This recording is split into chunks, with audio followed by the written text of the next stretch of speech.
बहुत कीन प्रभु लखन सिय नहीं कछु के वटुले विदा कीन करुणायतन भगति विमल बरु दे सिया पति रामचंद्र की जय उमापति महादेव की जय पवन सुत हनुमान की जय। प्रभु श्री रामचंद्र जी, लक्ष्मण जी और सीता जी ने बहुत आग्रह या यत्न किया पर केवट कुछ नहीं लेता। तब करुणा के धाम भगवान श्री रामचंद्र जी ने निर्मल भक्ति का वरदान देकर उसे विदा किया। तब मंजुन करी रघुकुल नाथा पूजी पार्थिव नायऊ माथा सिय सुर सरिय कहूँ करी जोरी मातु मनोरथ पूरवी मोरी पति देवर संग कुशल बहोरी आई करो जही पूजा तोरी सुन सिय विनय प्रेम रस सानी भई तब विमल बारी बरबानी। फिर कुल के स्वामी श्री रामचंद्र जी ने स्नान करके पार्थिव पूजा की और शिव जी को सिर नवाया। सीता जी ने हाथ जोड़कर गंगा जी से कहा, हे माता मेरा मनोरथ पूरा कीजिएगा जिससे मैं पति और देवर के साथ कुशल पूर्वक लौट आकर तुम्हारी पूजा करूं। सीता जी की प्रेम रस में सरी हुई विनती सुनकर तब गंगा जी के निर्मल जल से श्रेष्ठ बाड़ी हुई। सुनो रघुवीर प्रिया वैदेही तब प्रभाव जग विदित न केही लोकप होई बिलोकत तोरे तोहि से वही सब विधि कर जोरे तुम जो हम ही बड़ विनय सुनाई कृपा की न मोहि दीन बड़ाई तदपि देवी मैं देवी असीसा सफल हो नहित निज बागीसा। हे रघुवीर की प्रियतम्मा जानकी सुनो, तुम्हारा प्रभाव जगत में किसे नहीं मालूम है। तुम्हारे कृपा दृष्टि से देखते ही लोग लोकपाल हो जाते हैं। सब सिद्धियां हाथ जोड़े तुम्हारी सेवा करती हैं। तुमने जो मुझको बड़ी विनती सुनाई यह तो मुझ पर कृपा की और मुझे बढ़ाई दी है। तो भी हे देवी मैं अपनी बाड़ी सफल होने के लिए तुम्हें आशीर्वाद दूंगी। प्राणनाथ देवर सहित कुशल कौशला आई पूजहि सब मन कामना सुज सुर हैं जग छाई सिया पति रामचंद्र की जय उमापति महादेव की जय। तुम अपने प्राणनाथ और देवर सहित कुशल पूर्वक अयोध्या लौटोगी। तुम्हारी सारी मनोकामनाएं पूरी होगी और तुम्हारा सुंदर यश जगत भर में छा जाएगा। गंग बचन सुनि मंगल मूला मुदित सिय सुर सरी अनुकूला तब प्रभु भुवई कहूँ घर जाऊ सुनत सुख मुख भाउर दाहू दीन बचन गृह कह कर जोरी बिनऊ सुनऊ रघु कुल मनि मोरी नाथ साथ रही पंथु देश खाई कर दिन चारि चरण सेवकाई। मंगल के मूल गंगा जी के वचन सुनकर और देव नदी को अनुकूल देखकर सीता जी आनंदित हुई। तब प्रभु श्री रामचंद्र जी ने निषाद राज गु से कहा कि भैया अब तुम घर जाओ। यह सुनते ही उसका मुंह सूख गया और हृदय में दाव उत्पन्न हो गया। गु हाथ जोड़कर दीन वचन बोला, रघुकुल शिरोमणि मेरी विनती सुनिए। मैं नाथ आपके साथ रहकर रास्ता दिखाकर कुछ दिन चरणों की सेवा करके जय बन जाई रहब रघुराई परन कूटी मैं कर भी सुहाई तब मुहि कह जस देव रजाई सोई करी हो रघुवीर दोहाई सहज स्नेह राम लखितासु संग लीन गुह हृदय हुलासु उनि गुह ज्ञाति बोली सब लीने करी परिस्तोष विदा तब कीने। हे रघुराज जिस वन में आप जाकर रहेंगे वहाँ मैं सुंदर पर्णकुटी पत्तों की कुटिया बना दूंगा। तब मुझे आप जैसी आज्ञा देंगे। मुझे रघुवीर आपकी दुहाई है, मैं वैसा ही करूंगा। उसके स्वाभाविक प्रेम को देखकर श्री रामचंद्र जी ने उसको साथ ले लिया। इससे गुह के हृदय में बड़ा आनंद हुआ। फिर गुह निषाद राज ने अपनी जाति के लोगों को बुला लिया और उनका संतोष करा के तब उनको विदा किया। तब गणपति शिव सुमरि प्रभु नाई सुर सरही माथ सखा अनुज सिय सहित बन गवनु की न रघुनाथ सिया पति रामचंद्र की जय पवन सुत हनुमान की जय। तब प्रभु श्री रघुनाथ जी गणेश जी और शिव जी के स्मरण करके तथा गंगा जी को मस्तक नवाकर सखा निषाद राज छोटे भाई लक्ष्मण जी और सीता जी सहित वन को चले। तेहि दिन भयहु बिटप कर बासु लखन सखा सब तीन सुपासु प्रात प्रात कृत करि रघुराई तीरथ राजु दीख प्रभु जाई सचिव सत्य श्रद्धा प्रिय नारी माधव सरिस मीत हितकारी चारि पदार्थ भरा भंडारू पुण्य प्रदेश देश अति चारु। उस दिन पेड़ के नीचे निवास हुआ। लक्ष्मण जी और सखा गुह ने विश्राम की सब सुव्यवस्था कर दी। प्रभु श्री रामचंद्र जी ने सवेरे प्रातः काल की सब क्रियाएं करके जाकर तीर्थों के राजा प्रयाग के दर्शन किए। उस राजा का सत्य मंत्री श्रद्धा प्यारी स्त्री है और श्री बेड़ी माधव जी सरीखे हितकारी मित्र हैं। चार पदार्थों धर्म अर्थ काम और मोक्ष से भंडार भरा है और वह पुण्यमय प्रांत ही उस राजा का सुंदर देश है। क्षेत्रु अगम गढ़ गूढ़ सुहावा सपने नहीं प्रति पक्ष्य पावा से न सकल तीरथ बर बीरा कलुष अनेक दल नर नधीरा संगम सिंहासन सुठी सोहा छत्रु अक्षय बट मुनि मनु मोहा चवर जमुन अरु गंग तरंगा देखी होई दुख दारिद्र भंगा। प्रयाग क्षेत्र की दुर्गम मजबूत और सुंदर गढ़ किला है जिसको स्वप्न में भी पाप रूपी शत्रु नहीं पा सके हैं। संपूर्ण तीर्थी उसके श्रेष्ठ वीर सैनिक हैं जो पापों की सेनाओं को कुचल डालने वाले और बड़े रणधीर हैं। गंगा यमुना और सरस्वती संगम ही उनका अत्यंत सुशोभित सिंहासन है।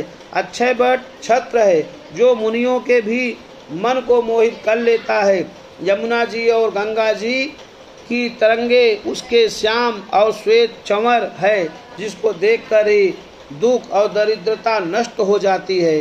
से वही सुकृत साधु सुचि पावई सब मन काम बंदी वेद पुराण गण कहीं विमल गुण ग्राम सियापति रामचंद्र की जय उमापति महादेव की जय।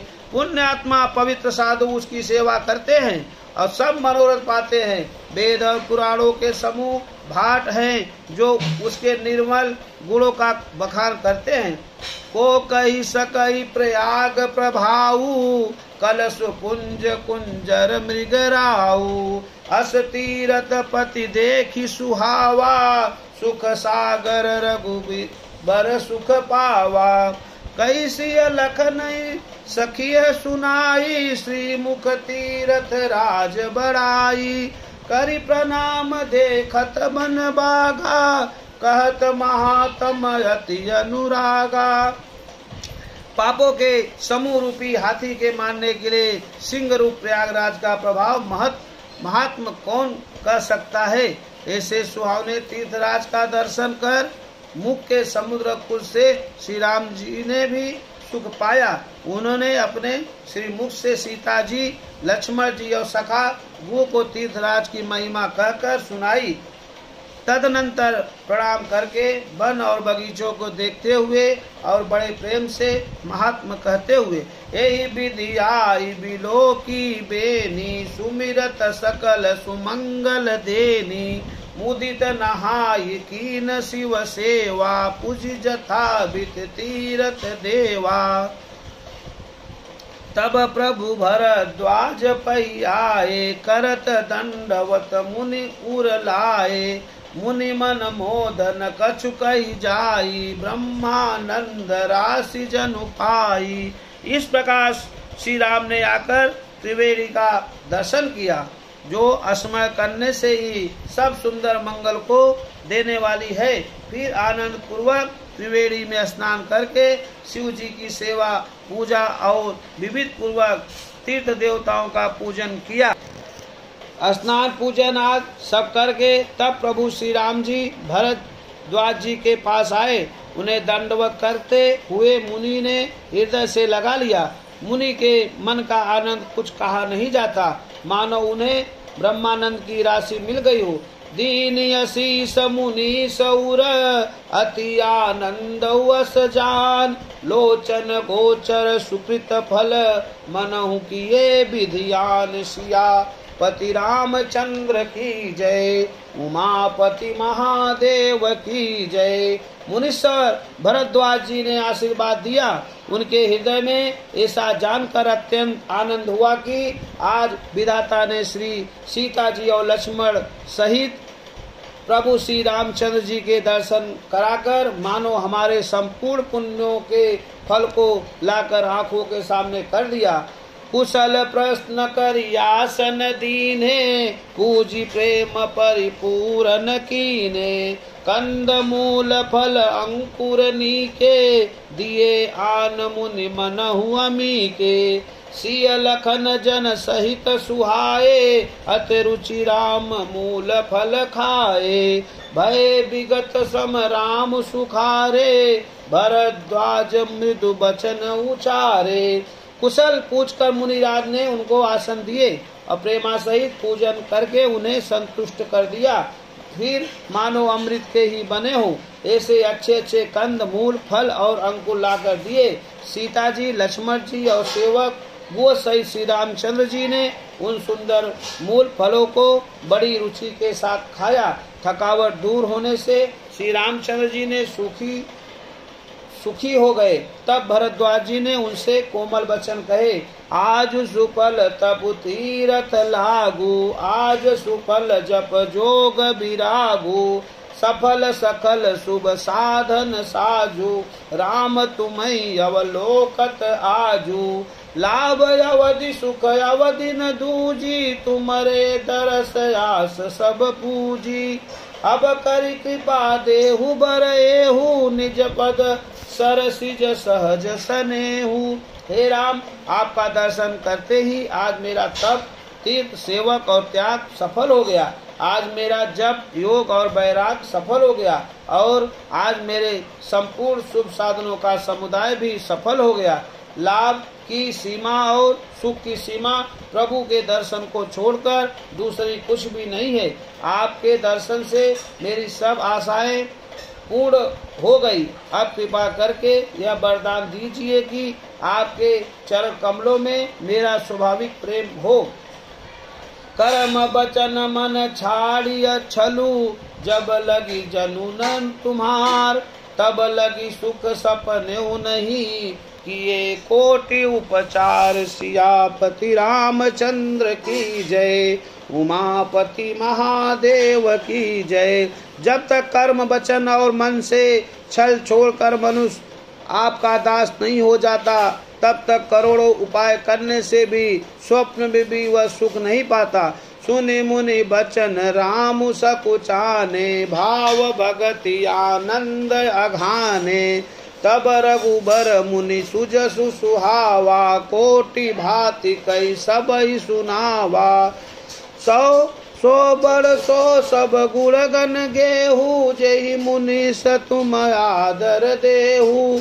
मुनि रघुबीर परस पर नवहि, बचन अगोचर सुख अनुभवहि। मुनि के वचन सुनकर उनकी भाव भक्ति के कारण आनंद से तृप्त हुए भगवान श्री रामचंद्र जी लीला की दृष्टि से सकुचा गए।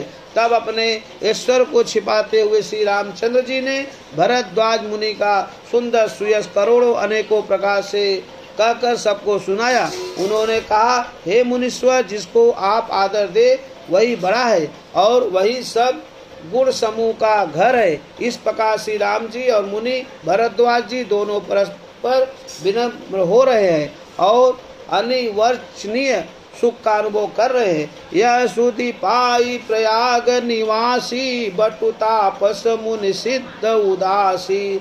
भरद्वाज आश्रम सब आए देखन दशरथ सुवन सुहाए। राम प्रणाम कीन सब काहू मुदित भय लय लोयन लाहू। देहि आशीष परम सुख पाई फिरे सराहत सुंदरताई।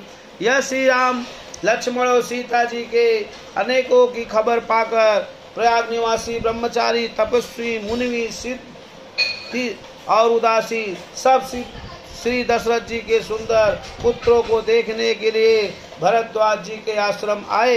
श्री रामचंद्र जी ने सब किसी को प्रणाम किया। नेत्रों का लाभ पाकर सब आनंदित हो गए और परम सुख पाकर आशीर्वाद देने लगे। श्री रामचंद्र जी के सौंदर्य की सराहना करते हुए लौटे। राम की न विश्राम निशी प्रातः प्रयाग नहाय। चले सहित सिय लखन जन मुदित मुनहि सिर नाई। सिया पति रामचंद्र की जय। श्री रामचंद्र जी ने रात को वहीं विश्राम किया और प्रातः काल प्रयागराज का स्नान करके और प्रसन्नता के साथ मुनि को सिर नवाकर श्री सीता जी, लक्ष्मण जी और सेवक गुह के साथ वे चले। राम सप्रेम कहूँ मुनि पाई नाथ कहीं यम के ही मग जाही। मुनि मन बिहसी राम सन कही सुगम सकल मग तुम कहु अहि। चलते समय बड़े प्रेम से श्री राम जी ने मुनि से कहा, हे नाथ बताइए हम किस मार्ग से जाएं। मुनि मन में हंसकर श्री रामचंद्र जी कहते हैं कि आपके लिए सभी मार्ग सुगम।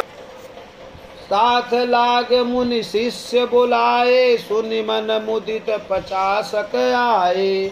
सब ही राम पर प्रेम अपारा सकल कहि मगु दीख हमारा। फिर उनके साथ के लिए मुनि ने शिष्यों को बुलाया। साथ जाने की बात सुनते ही चित्त में हर्षित हो कोई 50 शिष्य आ गए। सभी का श्री राम जी पर अपार प्रेम है। सभी कहते हैं कि मार्ग हमारा देखा हुआ है। मुनि बटुचारी संग तब दीने जिन बहु जन्म सुकृत सब कीने। करी प्रणाम ऋष आय सुपाई प्रमुदित हृदय चले रघुराई। ग्राम निकट जब निगसई जाई देखई दरसु नारी नर धाई। होई सनाथ जन्म फल पाई फिरहि दुखित मनु संग पठाई। तब मुनि ने चुनकर 4 ब्रह्मचारियों को साथ कर दिया जिन्होंने बहुत जन्मों तक सब पुष्कृत पुण्य किए थे। श्री रघुनाथ जी प्रणाम कर और ऋषि की आज्ञा पाकर हृदय में बड़े ही आनंदित होकर चले।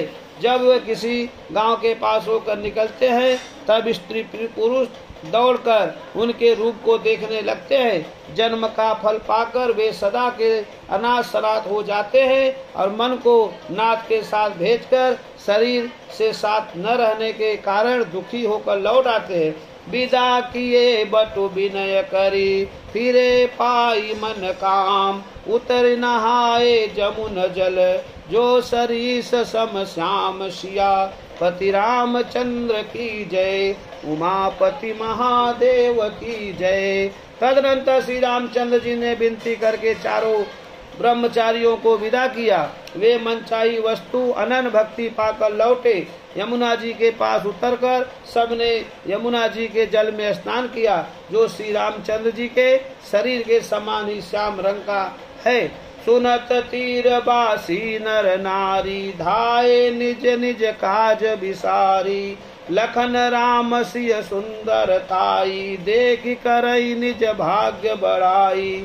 अति लालसा बसई मन माही, नाउ गाव बूझत सकुचाई। जे तिन महु बिरधि सयाने, तिन कर जुगत राम पहचाने। यमुना के किनारे पर रहने वाले स्त्री पुरुष यह सुनकर कि निषाद के साथ 2 परम सुंदर सुकुमार 9 युवक और 1 परम सुंदरी स्त्री आ रही है, सब अपना अपना काम भूलकर दौड़े और लक्ष्मण जी, श्री रामचंद्र जी और सीता जी के सौंदर्य देखकर अपने भाग की बड़ाई करने लगे। उनके मन में परिचय जानने की बहुत सी लालसाएं भरी है, पर वे नाम गांव पूछते सकुचाते हैं। उन लोगों में जो वयोवृद्ध और चतुर थे, उन्होंने युक्ति से श्री रामचंद्र जी को पहचान लिया। सकल कथा तिन सबई सुनाई, बनई चले पितुआय सुपाई। सुन सविवास सकल पछिताही, रानी राय की न भल नाही। तेहि अवसर एक तापुस आवा, तेज पुंज लघु बसय सुहावा। कवि अलखित गति वेश विरागी, मन क्रम बचन राम अनुरागी। उन्होंने सब कथा सब लोगों को सुनाई। पिता की आज्ञा पाकर ये वन को चले हैं। यह सुनकर सब लोग दुखित हो पछता रहे हैं कि रानी और राजा ने अच्छा नहीं किया। उसी अवसर पर वहाँ एक तपस्वी आया, जो तेज का पुंज, छोटी अवस्था और सुंदर था। उसकी गति कभी नहीं जानते, अथवा वह कभी था जो अपना परिचय नहीं देना चाहता। वह बैरागी के विषय भेष में था और मन वचन तथा कर्म से श्री रामचंद्र जी का प्रेमी था। इस तेज पुंज तापस के प्रसंग को कुछ टीकाकार क्षेपक मानते हैं।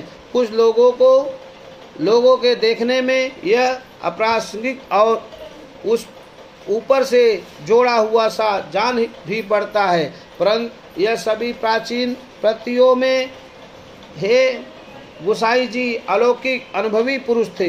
पता नहीं यहाँ इस प्रसंग के रखने में क्या रहस्य है, परंतु यह क्षेपक तो नहीं। इस तापस को जब कभी अलखित गति कहते हैं, तब निश्चय पूर्वक कौन क्या कह सकता है। हमारी समझ से यह तापस्या तो हनुमान जी थे, अथवा ध्यानस्थ तुलसीदास जी। सजल नयन तन पुलक निजी, इष्ट देव पहचान। पर उदंड जी में धरन तिल, दशा न जाई बखान। सियापति रामचंद्र की जय, उमापति महादेव की जय। पवन सुत हनुमान की जय। बोलो श्री लखन लाल की जय। बोलो जगत जननी माता सीता की जय। बोलो आज की आनंद की जय।